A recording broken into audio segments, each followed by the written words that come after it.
atėjo mokytoja ir klausė, sako, o jūs irgi miegate per pietus grįžę po mokyklos pamokų? Taip, šią savaitę aš ne kartą tą dariau, nes aš pastebiu, kai labai yra sunku emociškai su kai kuriam klasėm, jauti, kad per pietus viskas, tu nebeturi toliau jėgų tempti dienos, eini griūni ir miegi. Man čia yra ženklas, kad vadinasi, aš per pamokas išeikvojau turbūt visos dienos jėgas.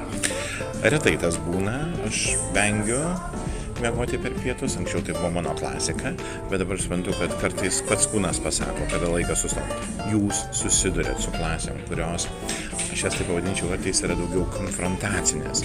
Man tenka su tokiam susidurti, kai jos testuoja. Ir ką tu padarysi, ir vaikšto, ir valgo, mobilų naudojas, ir aš turiu stabdyti. Ir kai stabdau, aš kartais turiu išmokti jos taip stabdyti, kad nesukeltų pykčio. Neišeina, sukeliu pyktį, kovoja.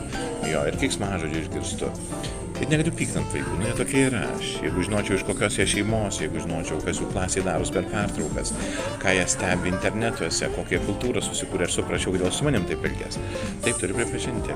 Aš jiems kartais esu nemokytas, esu jiems tiesiog kliūtis. Ir tokios pamokos jas nėra nenaudingos. Aš turiu išmokti nepereiti į emocinį stumdymąsi su jais.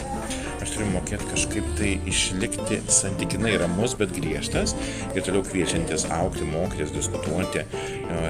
Bet po pamokos būna akimirka, kai tu nieko nenori. O kai grįžti namo, tada miegas labiausiai ir apima. Tada tu pajauti, kiek tu daug atiduodi jėgų.